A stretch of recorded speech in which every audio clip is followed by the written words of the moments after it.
السلام عليكم ورحمة الله وبركاته.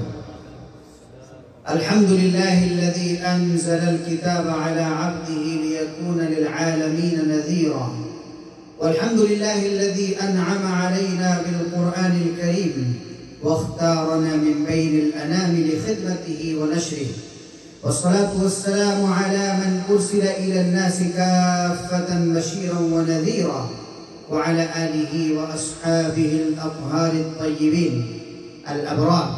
أما بعد، قال الله تبارك وتعالى في القرآن المجيد والفرقان الحميد: ورتل القرآن ترتيلا. وقال تعالى أيضا: وما علمناه الشعر وما ينبغي له إن هو إلا ذكر وقرآن مبين. وقال تعالى: ولقد يسرنا القرآن للذكر فهل من مدكر. صدق الله العظيم. وقال النبي صلى الله عليه وسلم: من استمع إلى آية من كتاب الله تعالى كتب له حسنة مضاعفة، ومن تلاها كانت له نورا يوم القيامة. رواه أحمد. وقال أيضا: اقرأوا القرآن بلحون العرب وأصواتها. وقال الشاعر: يا أيها القارئ أصبحت بالقرآن حصنا عاليا، أصبحت بالقرآن حصنا عاليا، فاقرأه ترقى بجنة الرضوان. قرآن عظام کی جماعت اور سمائے دوحہ قطر کے درخشندہ ستاروں، جیسا کہ آپ سبھی کو معلوم ہے کہ آج 2 ذوالحجہ 1446 ہجری مطابق 29 مئی 2025 عیسوی بعد نماز عشاء بمقام الوکرہ در دولت محترم جناب قاری محمد منصور صاحب جامعی کی ضیافت و قیادت میں ہمارا یہ عظیم الشان شاندار بے مثال پروگرام حسن قرأت کے نام سے منعقد ہونے جا رہا ہے۔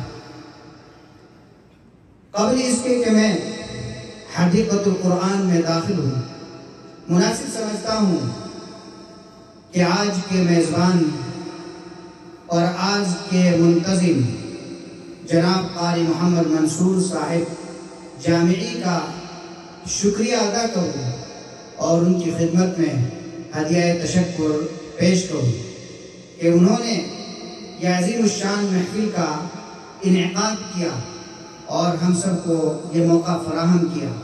جزاک اللہ خیر الجزا ولکم جزیل الشکر والامتنان بأعماق القلوب وبحجم الكواكب والنجوم۔ اس کے ساتھ ساتھ میں اپنے آنے والے تمام قرائے عظام اور اپنے آنے والے جتنے بھی نجوم و کواکب ہیں ان سب کا بھی شکریہ ادا کرتا ہوں کہ جنہوں نے اپنی تمام تر مصروفیات کے باوجود اس محفل قرأت کے لیے اپنا وقت خالی کیا۔ جزاکم اللہ خیر الجزا وشکرا جزیلا لکم۔ حضرات، جیسا کہ آپ سبھی کو معلوم ہے کہ ہمارا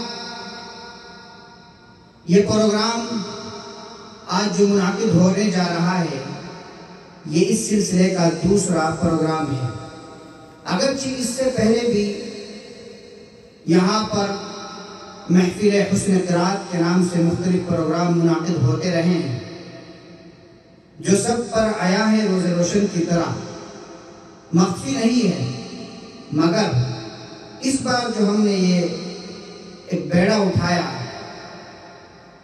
اور کوشش یہ کی کہ یہ اس طرح کی محفلیں منظم طریقے پر اور حسن انتظام کے ساتھ مسلسل ہوتی رہی، جس کو ہمارے احباب نے ماہانہ پروگرام کا نام دیا ہے کہ یہ پروگرام ہر مہینے منعقد ہوا کرے گا۔ تو آج یہ دوسرا پروگرام ہے، تو مجھے امید ہے کہ انشاءاللہ آج کا یہ پروگرام جیسے آپ کے سامنے پیش کیا جائے گا تو آپ کو یہ پروگرام ضرور پسند آئے گا اور آپ آگے کے لیے اپنی رائے پیش کریں گے۔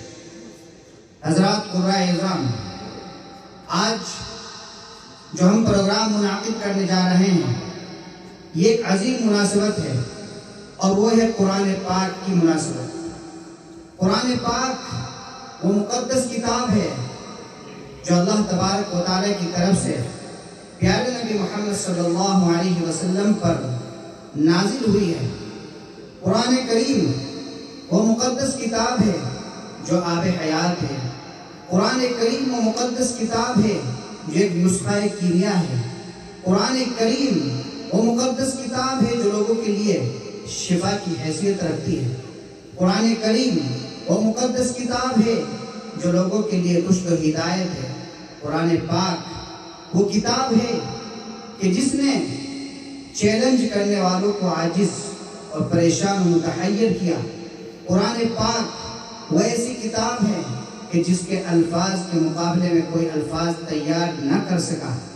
اپنے وقت کے بڑے بڑے شعراء، اپنے وقت کے بڑے بڑے ادباء، اپنے وقت کے بڑے بڑے فصاحت و بلاغت کے امام، ان سب نے اپنے ہتھیار ڈال دیے اور ان میں سے بہت سارے لوگ سجدہ ریز ہو گئے اور انہوں نے اپنی شکست تسلیم کی۔ حضرات، میں زیادہ وقت نہ لیتے ہوئے قرآن پاک کی جتنی تعریف کروں اتنی کم ہے۔ یقیناً قرآن پاک کی تعریف میں الفاظ کم پڑ سکتے ہیں، مگر قرآن پاک کا حق ادا نہیں ہو سکتا ہے۔ تو میں یہی کہتا ہوں کہ اے رب ذوالجلال ہماری طرف سے قرآن پاک کی تعریف میں، قرآن پاک کی خدمت میں، قرآن پاک کی نشر و اشاعت میں جو کچھ بھی پیش کیا جائے اس کو قبول فرمائیں اور ہم کو آگے کے لیے توفیق بخشیں۔ حضرات، میں چاہتا ہوں قبل اس کے کہ آپ کو حدیقۃ القرآن کے اور اپنے مختلف نجوم و کواکب کا دیدار کراؤں اور زیارت کراؤں، میں مناسب سمجھتا ہوں کہ اپنے اس پروگرام کے کچھ چند اصول بتا سکوں، اس لیے کہ ظاہر سی بات ہے کہ کوئی بھی پروگرام ہو تو جب تک وہ مرتب نہ ہو، منسق نہ ہو، مثقف نہ ہو تو وہ کوئی پروگرام نہیں ہوتا ہے۔ تو اس لیے میں چاہتا ہوں کہ ہمارا یہ پروگرام بھی ثقافت کے اور نظافت کے اور حسن کے اعلیٰ درجے پر ہو، اس لیے کہ حدیث پاک ہے ان اللہ جمیل یحب الجمال، کہ بے شک اللہ تبارک و تعالیٰ خوبصورت ہے اور خوبصورتی کو پسند فرماتے ہیں۔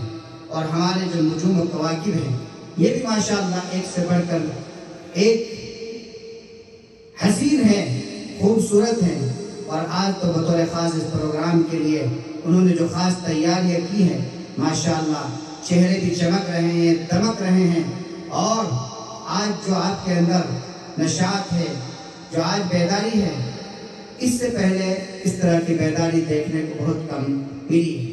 حضرات قرآن اعظام اور ہمارے چھوٹے ننھے منھے پیارے بچوں، آپ حضرات کی بھی توجہ چاہتا ہوں۔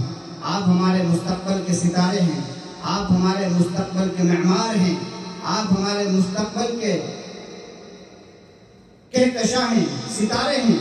تو ہم چاہتے ہیں کہ آپ لوگ بھی اس پروگرام کو غور سے سنیں اور پھر آپ سب کی طرف سے بھی جو یہاں پر پیش کیا جائے گا ہم بھی اس کو غور سے سنیں گے۔ حضرات، قبل اس کے کہ میں اپنے پروگرام کو باضابطہ شروع کروں اور افتتاح کرنے کے لیے قاری قرآن کو دعوت دوں، میں مناسب سمجھتا ہوں کہ آپ حضرات کی خدمت میں جو ہمارے پروگرام کے اصول و ضوابط ہے بہت مختصر ہے، کوئی ایسی زیادہ نہیں ہے، وہ بتا سکوں۔ جو بھی قاری اسٹیج پر تشریف لائیں گے اگر وہ حضراً تلاوت کرتے ہیں تو ان کے لیے 3 منٹ متعین کی گئی ہے، اور جو ترتیل تلاوت کریں گے ان کے لیے 7 منٹ متعین کی گئی ہے۔ تو میں آپ حضرات سے یہی امید رکھوں گا کہ آپ ضرور ان چیزوں کی رعایت کریں گے تاکہ ہم اپنے اس پروگرام کو بر وقت ختم کر سکیں، اور اس کے بعد ایک عظیم ہدف ہے آج کے میزبان کی طرف سے، اس کو بھی ہم بحسن خوبی انجام دے سکیں۔